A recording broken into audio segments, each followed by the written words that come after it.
My father called me a parasitic burden, and my mother texted me to never return, seemingly forgetting that I secretly paid every single bill in that house. I smiled, packed my bags, and canceled the auto pay. When the eviction notice arrived 3 weeks later, their silence turned into panic. This is where the story truly begins, and you won't want to miss what happens. Make sure you're subscribed to see it through to the end. We're always curious. Where in the world are you all watching from today? Let us know in the comments. The betrayal didn't happen in a boardroom or a dark alley. It happened in the kitchen of the home I paid for, over a discussion about a tropical vacation I wasn't invited to. I was sitting at the kitchen island, the granite cold against my forearms, pressing the heels of my hands into my eyes. I had been working for 14 hours straight. My eyes burned, my lower back throbbed, and a migraine was clawing its way up the back of my neck. As a senior UX designer, deadlines were brutal, and this week had been a gauntlet of client revisions and late-night coding sessions. I just wanted a glass of water and 5 minutes of silence. Instead, I got an ambush. "Elena, are you even listening to me?" My father, Robert, snapped, his voice cutting through the fog of my exhaustion. He was standing by the refrigerator, arms crossed, his face flushed with that familiar, simmering impatience. I lowered my hands and looked at him. "I'm sorry, Dad. I'm listening. I'm incredibly tired. What were you saying about Caleb?" My younger brother, Caleb, was sitting on the living room sofa 10 feet away, scrolling through his phone with a smirk playing on his lips. He didn't even look up. He knew he didn't have to. Dad was his advocate, his shield, and his bank negotiator. "I said," Robert enunciated slowly, as if speaking to a slow-witted child, "that Caleb needs a break. He's been under a lot of stress lately with his projects. He wants to go to Bali with his friends next month. It's a spiritual retreat." I blinked, trying to process the request. Caleb was 25. He didn't have a job. His projects consisted of streaming video games for an audience of 12 people and occasionally buying vintage sneakers to resell, usually at a loss. "Okay," I said, my voice hoarse. "That sounds nice for him. I hope he has fun." Robert slammed his hand down on the counter. The sound echoed like a gunshot in the small space, making me jump. "Don't play coy with me, Elena. You know he can't afford that right now. His funds are tied up in inventory. We need you to cover the flight and the accommodation. It's only $3,000. "Only?" I whispered. I looked at my father, really looked at him. He was wearing a polo shirt I had bought him for his birthday. The fridge behind him was stocked with food I had paid for. The electricity illuminating his angry face was billed to my account. "Dad," I said, keeping my voice steady despite the trembling in my hands. "I can't. I just paid the rent, the utilities, and the car insurance for both of you. I have my own savings goals. I can't just drop $3,000 because Caleb wants to go to the beach." "It's a retreat," Caleb shouted from the couch, finally chiming in. "God, you're so unsupportive." "Unsupportive?" I stood up, the chair scraping loudly against the floor. "Caleb, I literally bought the phone you're holding." "That's enough." Robert stepped into my personal space, his eyes narrowing. "You have become so arrogant, Elena. Just because you sit on your computer all day clicking buttons doesn't make you better than this family. You act like a martyr because you contribute a little bit to the household." "A little bit?" I felt a hysterical laugh bubbling up in my chest. "Dad, I pay for everything, everything. Rent, water, internet, food, gas." "You pay it because you live here," he roared, his face inches from mine. "It's called rent, Elena. It's the least you can do after we raised you. You think you're special? You're a burden. You've been a burden since the day you were born, always needing something, always whining. You've ruined our lives with your selfishness. If you don't want to help your brother, then maybe you don't belong in this family." The words hung in the air, heavy and suffocating. "You're a burden. You've ruined our lives." I looked at Caleb. He was grinning. He was enjoying this. He loved watching me get taken down a peg. I looked at my mother, Linda, who had just walked in from the laundry room. She heard the shouting. She saw my face, and she just looked down at her basket of towels, refusing to make eye contact. That was the moment. It wasn't the money. It wasn't the screaming. It was the realization that to them, I wasn't a daughter. I was a utility. And like a flickering light bulb, they were angry that I wasn't working exactly how they wanted me to. The betrayal was worse than the diagnosis itself. It was the diagnosis of a cancer at the heart of my family, one that I had been feeding for years. I didn't scream back. I didn't cry. I think Robert was expecting a fight. He was puffed up, ready for round 2, his face red and his fists clenched. He wanted me to beg for forgiveness. He wanted me to apologize for being selfish and write the check just to make the yelling stop. That's how it had always worked in the past. Instead, I went cold. It was a physical sensation, like ice water being poured down my spine, numbing the fatigue and the headache. "Okay," I said softly. Robert blinked, confused by the lack of resistance. "Okay, so you'll transfer the money." "No," I said, walking past him toward the hallway. "Okay, I'm a burden, I understand." I walked into my bedroom, the smallest room in the apartment, the one that used to be a storage closet before I moved back in temporarily 5 years ago, and I closed the door. I locked it. My hands started to shake then, a violent tremor that made it hard to zip my suitcase. I didn't pack everything. I didn't have time. I packed my laptop, my external hard drives, my passport, my birth certificate, and enough clothes for a week. I grabbed my jewelry box, mostly sentimental things from my grandmother, and shoved it into my backpack. Outside my door, I could hear them. "She's just being dramatic," Caleb's voice carried through the thin walls. "She'll come out in an hour and pay for it. She always does." "She better," Robert grumbled. "I'm sick of her attitude, walking around here like she's the Queen of Sheba." "She just needs to learn her place, Robert." My mother's voice finally joined the chorus. "You were right to be firm with her. She's been getting too big for her britches lately." Hearing my mother, the woman I had bought a new winter coat for just last week because she complained about the cold, sighed with them broke something inside me that I didn't think could be fixed. I waited until the house went quiet, until the TV was turned up loud for their evening shows. Then I opened my window. We were on the first floor, thank God. I dropped my suitcase into the bushes outside, climbed out after it, and closed the window shut. I walked to the street, called a rideshare, and waited in the dark. As the car pulled away, taking me toward a hotel downtown, my phone buzzed.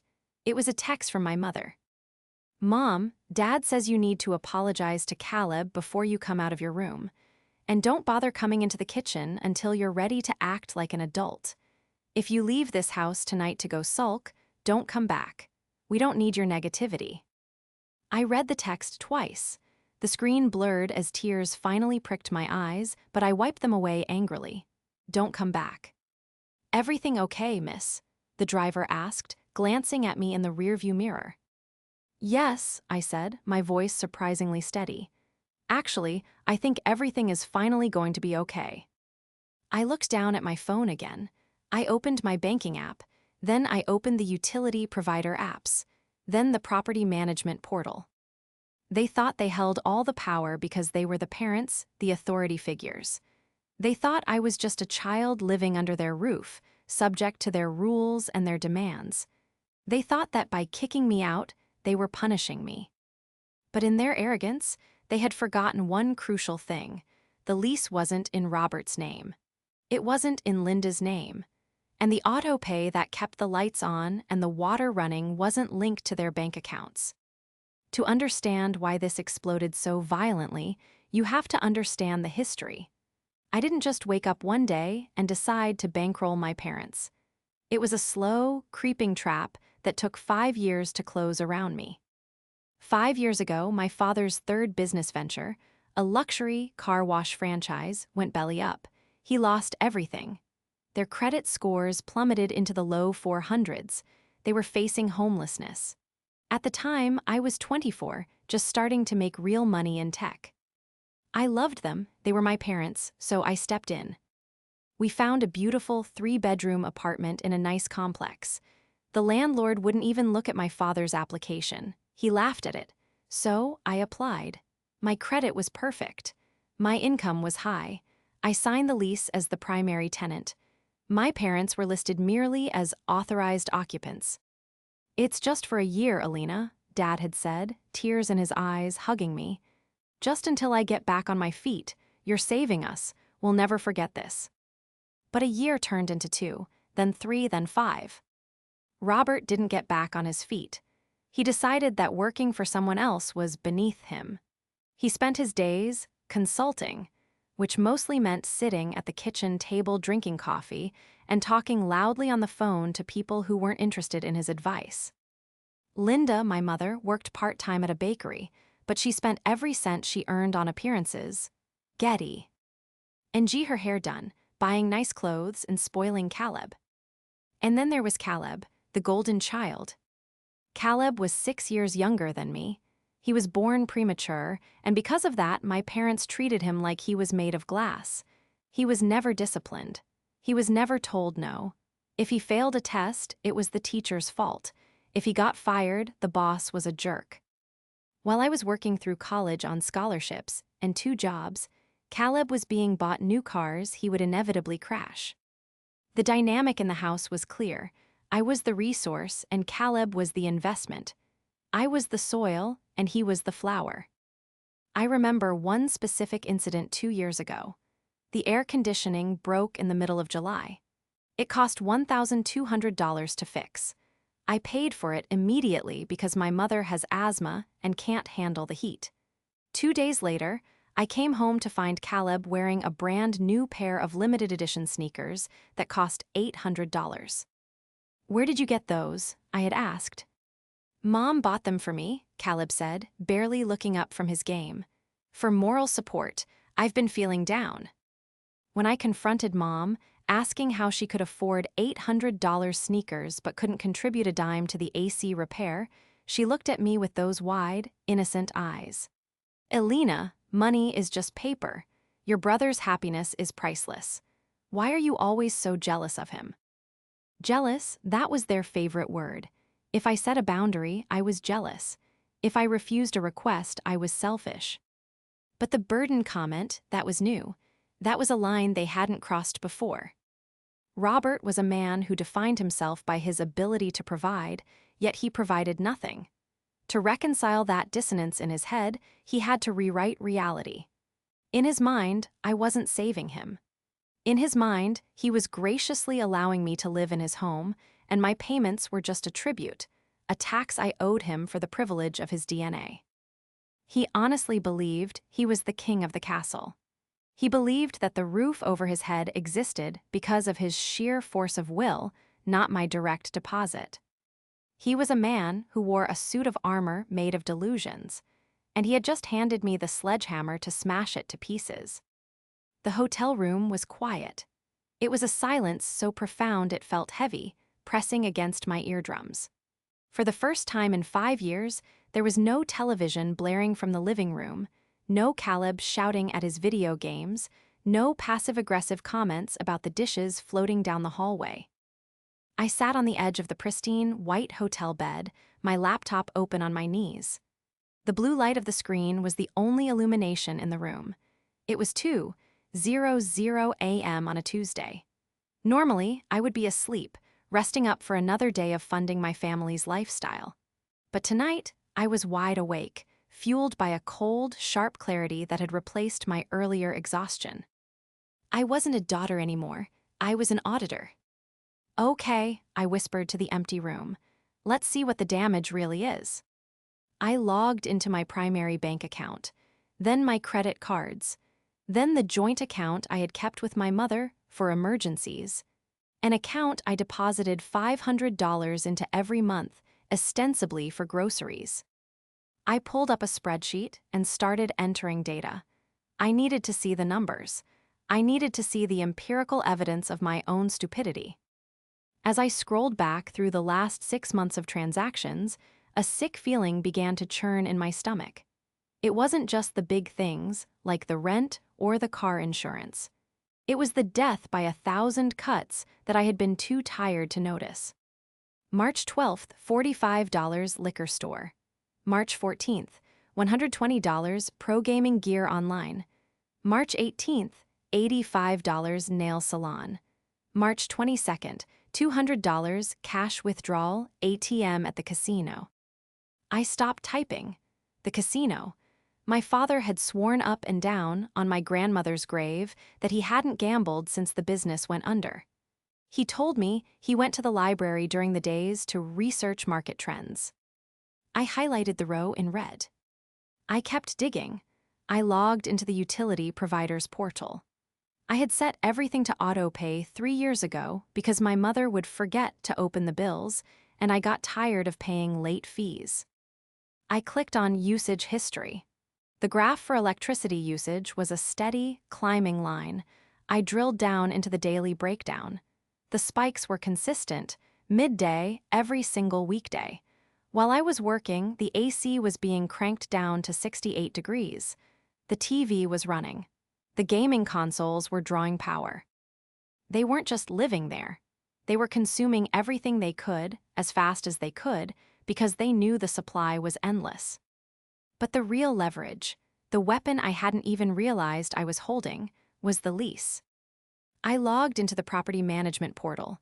My name was at the top, tenant, Elena Rossi.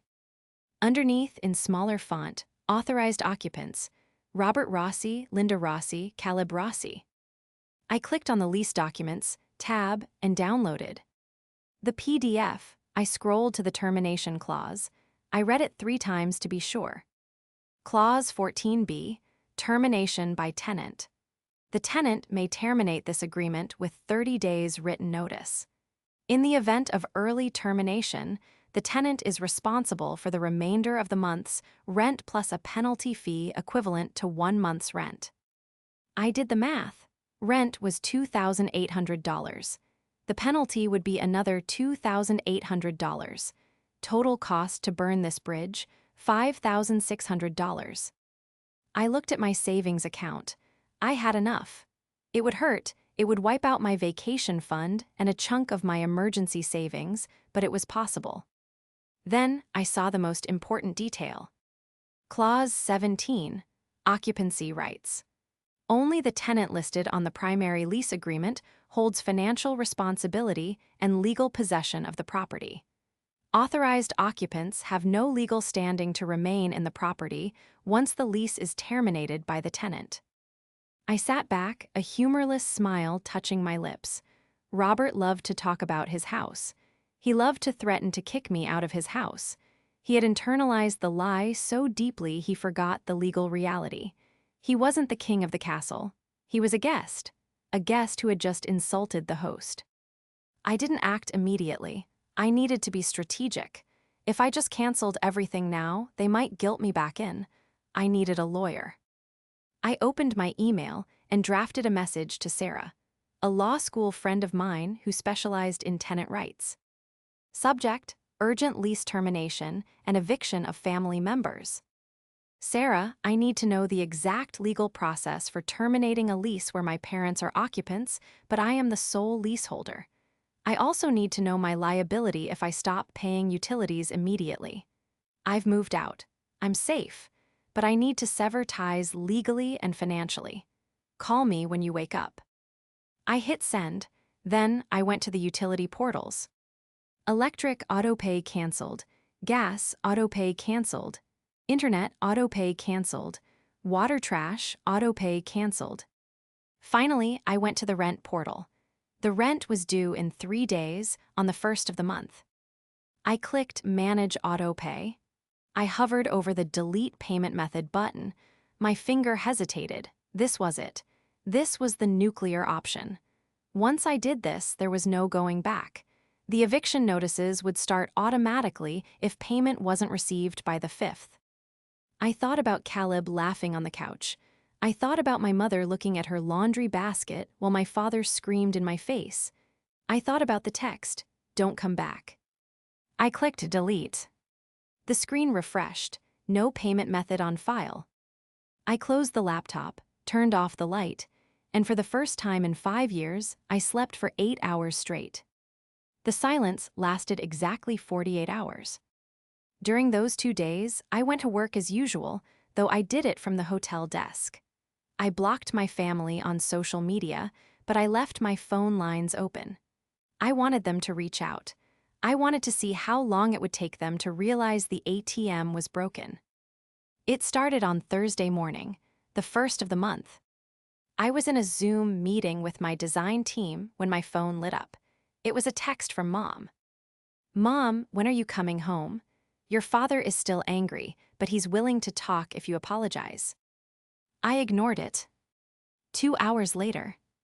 "Mom, Elena, seriously. Stop this childish behavior. Caleb needs a ride to the mall later and I have a headache." I ignored it. Then the evening came. This was when the automated emails usually went out.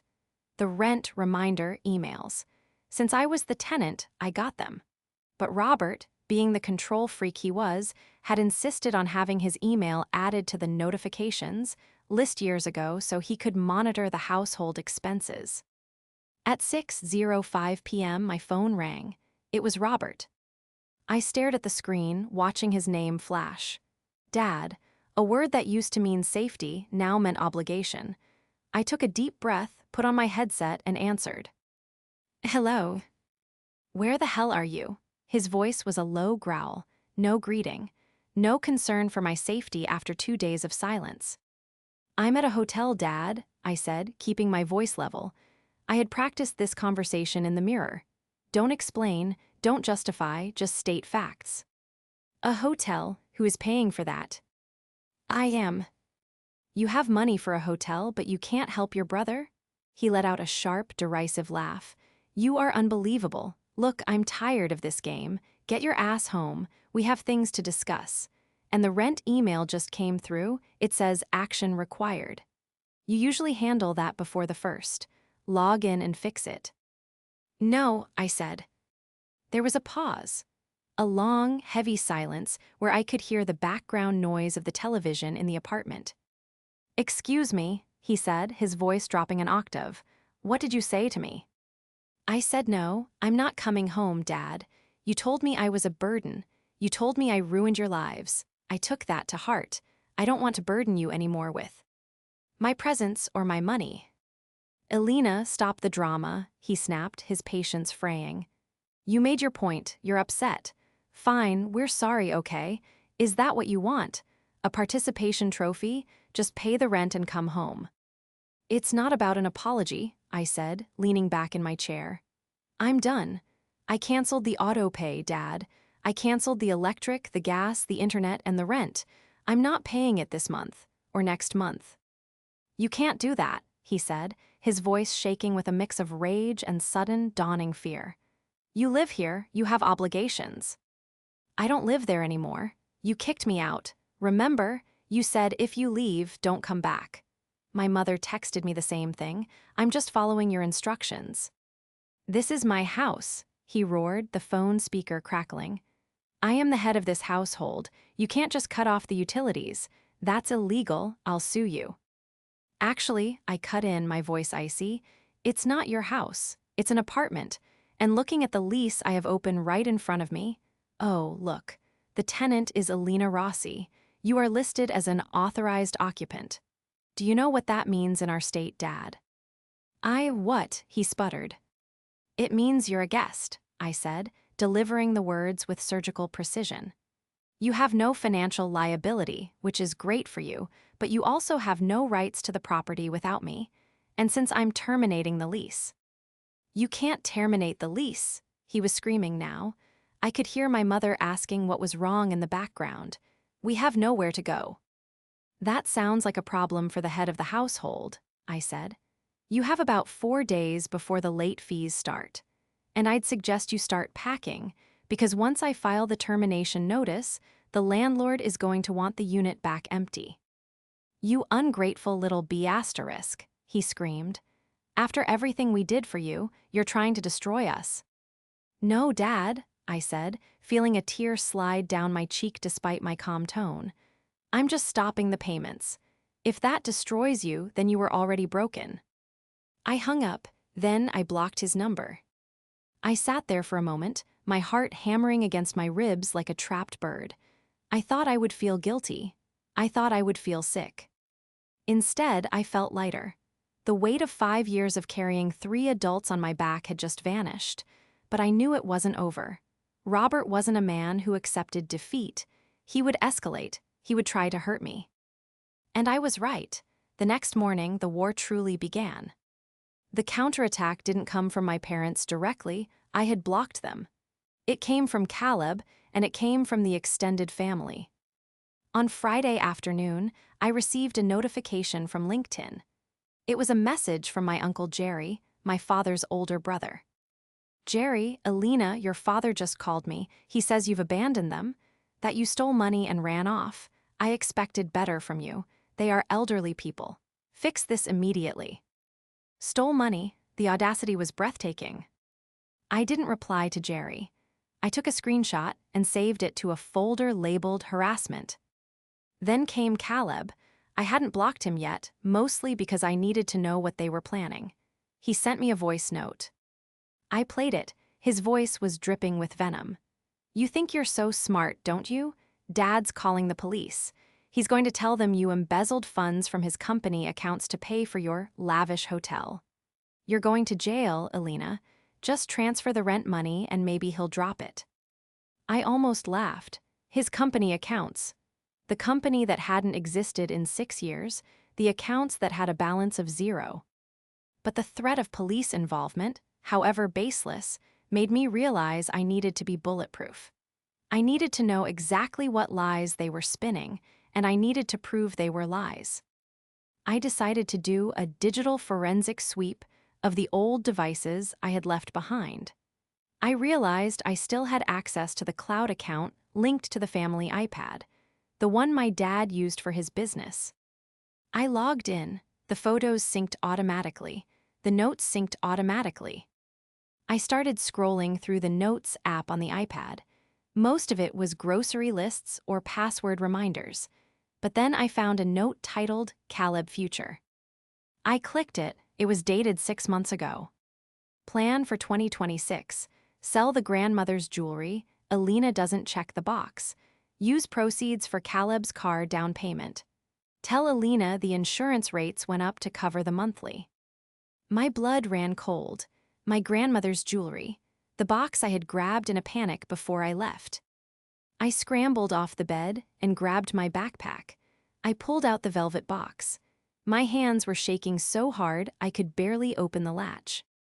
I lifted the lid. Empty. The vintage pearl necklace, gone. The sapphire ring, gone. The gold locket with my grandfather's picture, gone. All that was left was a cheap costume jewelry bracelet I had when I was 10.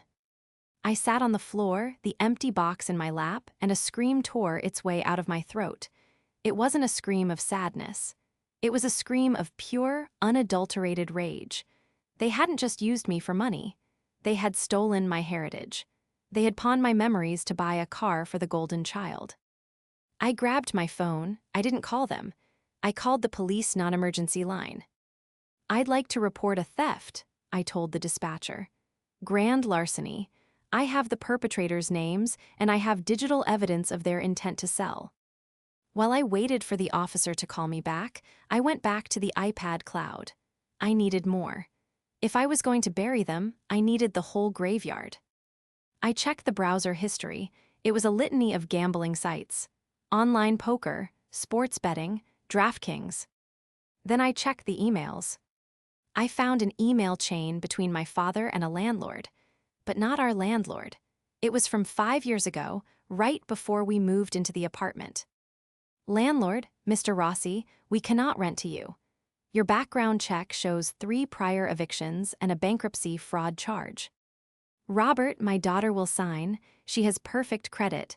We just won't tell her about the fraud charge. She's pliable. She'll do what she's told." She's pliable. I stared at the words.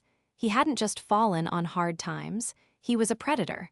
And I was the prey he had groomed for 29 years. My phone rang. It wasn't the police.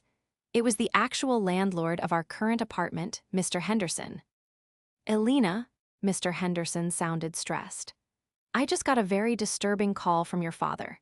He's screaming at my office manager, claiming that you've abandoned the property and that he's taking over the lease, but he's demanding I lower the rent by 50% because he's a senior citizen. He's also threatening to sue me for elder abuse if I don't comply. Mr. Henderson, I said, my voice steady, hardened by the empty jewelry box sitting next to me. I am sending you an email right now. It contains my official 30-day notice to vacate. I am terminating the lease. Okay, Mr. Henderson said, sounding relieved.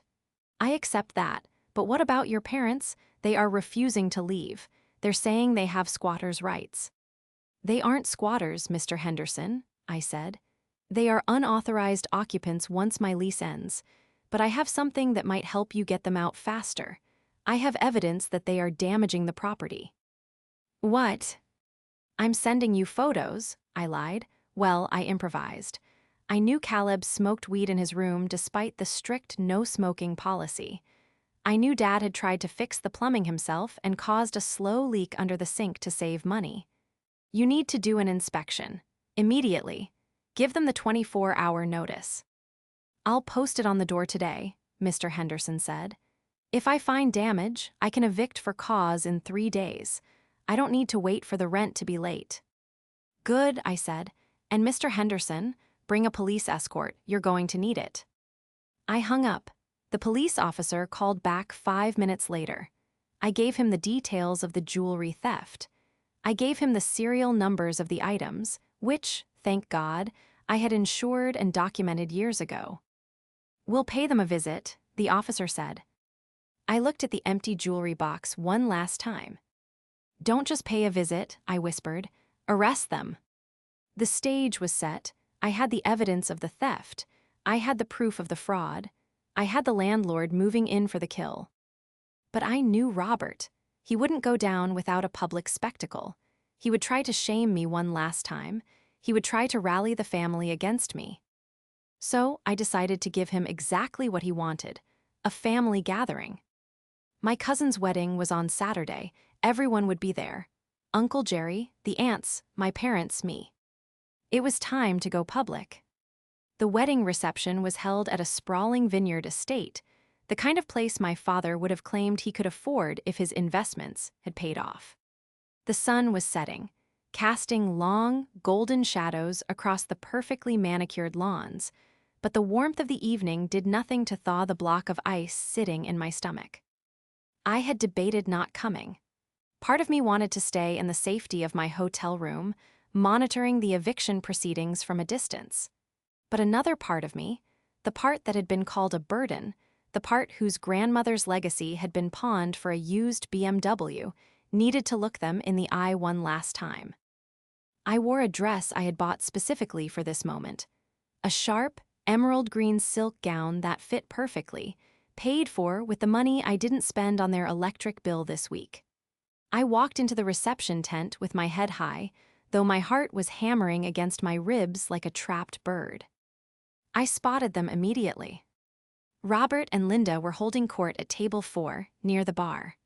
My father was wearing his old tuxedo, the one that was slightly too tight around the waist now, gesturing grandly with a glass of champagne in his hand. My mother was laughing, touching the arm of Aunt Martha, playing the role of the doting, successful matriarch. Caleb was there too, looking bored, scrolling on his phone, oblivious to the fact that his future had just been reported to the police. I didn't approach them.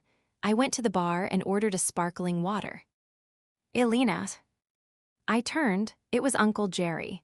He looked uncomfortable, his tie loosened, a sheen of sweat on his forehead. He was holding a beer tightly, as if it were a shield. Uncle Jerry, I said, keeping my voice cool, I received your message.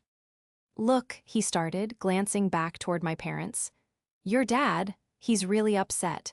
He told us what you did, running off, emptying the accounts. Elena, how could you leave them high and dry like that? They're your parents.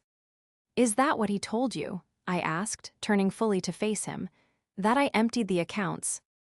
He said you stole the business capital, Jerry said, his voice lowering to a conspiratorial whisper. He said you're having some kind of mental break. I reached into my clutch. Jerry, Dad hasn't had a business in 6 years.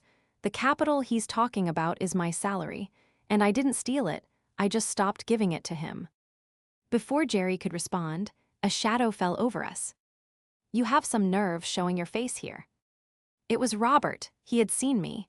His face was a mask of fury, barely contained by the social pressure of the wedding. Linda was right behind him, looking pale and nervous. "Hello, Dad," I said. "Don't hello me," he hissed, grabbing my upper arm. His grip was painful, his fingers digging into my skin. "You're coming outside with me right now. We're going to call the bank, and you're going to fix this mess before you embarrass us further." "Let go of me," I said, my voice rising. People at the nearby tables turned to look. "Robert, calm down," Linda whispered, tugging at his sleeve. "People are watching." "I don't care," Robert shouted, the facade finally cracking. "She's a thief. She's a burden. She thinks she can just cut us off after everything we've done for her, you ungrateful little." I yanked my arm free. The music from the DJ booth seemed to fade into the background as the adrenaline sharpened my senses. "Everything you've done for me?" I repeated, my voice loud and clear, carrying over the murmur of the crowd. "You mean living off my paycheck for 5 years? You mean calling me a burden while I paid your rent, your car notes, and your food? You mean stealing grandma's jewelry to buy Caleb a car?" The silence that followed was absolute. Even the DJ seemed to sense the tension and lowered the volume of the jazz track. "She's lying," Caleb shouted, jumping up from the table. "She's crazy." "Am I?" I pulled my phone out. I had the digital receipts queued up. I turned the screen toward Uncle Jerry and Aunt Martha. "Here is the pawn shop record, Jerry, dated 3 days ago. Gold locket, sapphire ring, pearl strand. Signed by Robert Rossi." Jerry looked at the screen, then at his brother. "Robert, that was Mom's ring. You said you put it in the safe deposit box." I had to," Robert sputtered, his face turning a deep, modeling violet. "It was an investment, for the family. She wasn't using it. It's my inheritance." "It was left to me," I said, my voice shaking with the force of my anger. "In her will, you stole it, just like you stole 5 years of my life." "You owe us," Robert screamed, lunging forward, his composure gone. "I raised you. You are nothing without me. You are a parasite." "I'm the host, Dad," I said, stepping back. "You're the parasite, and the host has finally taken the medicine." Suddenly, there was a commotion at the entrance of the tent. 2 uniformed police officers, accompanied by the venue manager, were walking briskly across the dance floor. They weren't looking at the bride. They were looking at table 4. My father froze. The color drained from his face so fast he looked like a corpse. "Robert Rossi?" the lead officer asked, stopping in front of us. The clinking of silverware stopped. The entire wedding reception was staring. Yes," Dad whispered. "We have a warrant for your arrest for grand larceny and fraud," the officer said, pulling a pair of handcuffs from his belt. "Please turn around and place your hands behind your back." "This is a mistake," Linda shrieked, grabbing the officer's arm. "You can't do this. We're at a wedding." "Ma'am, step back or you'll be detained for obstruction," the second officer said firmly. "Caleb," Robert yelled, looking around wildly as the cuffs clicked shut. "Call the lawyer, call someone." Caleb didn't move. He was sitting in his chair, staring at his shoes, trying to make himself invisible. He knew the money for a lawyer didn't exist. He knew the ride was over. As they marched my father out of the tent, past the stunned face of our extended family, he locked eyes with me one last time. There was no love there, just pure, unadulterated hate. But for the first time in my life, I didn't look down. I held his gaze until he was shoved into the back of the cruiser. I turned back to the table. Uncle Jerry was staring at me, his mouth slightly open. "I'm sorry for the scene," I said quietly. "I'll go." "No," Jerry said, his voice thick with emotion. He reached out and took my hand. "No, Alina, you stay, please." The fallout was swift and brutal, like a storm that clears the air after weeks of humidity. Robert was denied bail initially due to his previous record of bankruptcy fraud, which I had flagged to the prosecutor. When he finally did get out, 3 weeks later, there was no home to return to. Mr. Henderson, true to his word, had executed the eviction with ruthless efficiency. Since I had terminated the lease and provided evidence of damage, the weed smell and the leak were enough for him to inspect and find unauthorized alterations my father had made. The eviction was for cause. My parents and Caleb were given 72 hours to vacate. Without my income and with Robert's legal fees mounting, they had no options. They lost the apartment, they lost the car. I heard from Aunt Martha that they ended up in a cheap motel on the outskirts of the city. Caleb, facing the harsh reality of hunger for the first time, finally got a job stocking shelves at a grocery store. It wasn't a spiritual retreat in Bali, but it paid for his ramen. As for me, I didn't just move hotels, I moved states. I requested a transfer to my company's Denver office. I needed mountains. I needed fresh air. I needed to be somewhere where the name, Rossi, didn't carry the weight of obligation. 3 months after the wedding, I was sitting on the balcony of my new apartment. It was smaller than the one I had rented for my parents, but it was mine. The furniture was mine. The quiet was mine. My phone buzzed. It was Uncle Jerry. "Hey, kiddo," his voice came through the speaker, warm and apologetic. "Just wanted to check in. How's Colorado?" "It's beautiful, Uncle Jerry," I said, taking a sip of coffee. "I went hiking this morning. It's peaceful." "Good, you deserve peace, Alina." He paused, and I could hear him taking a deep breath. "Listen, I wanted to say it again. I'm sorry for that text message, for believing him, we just got used to the dynamic, I guess. We thought you were the strong one, so we assumed you could handle anything. We didn't stop to think that you shouldn't have to." "It's okay, Jerry," I said, and I meant it. "I'm not angry anymore. The truth came out." "It did," he agreed. "Your mom, she called me yesterday. She wanted me to give you a message." I stiffened. "I don't want to hear it." "I know," Jerry said quickly. "I told her that. I told her if she wants to talk to you, she needs to get a job, pay you back every cent for that jewelry, and maybe in 10 years you might answer the phone. I just wanted you to know. I didn't give her your number." A wave of relief washed over me. This was the reconciliation I needed, not with the abusers, but with the family who had stood by and watched. They were finally stepping out of the audience and standing guard at the door. "Thank you, Uncle Jerry," I whispered. "We love you, Alina. Don't be a stranger." "I won't." I hung up the phone and looked out at the Rockies. The jagged peaks cut into the blue sky, ancient and immovable. My father had called me a burden. He had said I ruined their lives. For a long time, I believed that my value was only calculated by what I could provide. I thought love was a transaction. I pay the bills, you tolerate my existence. But as I sat there, breathing in the crisp mountain air, I realized the truth. I wasn't the burden. I was the foundation. And when the foundation walks away, the house collapses. I wasn't a burden. I was free.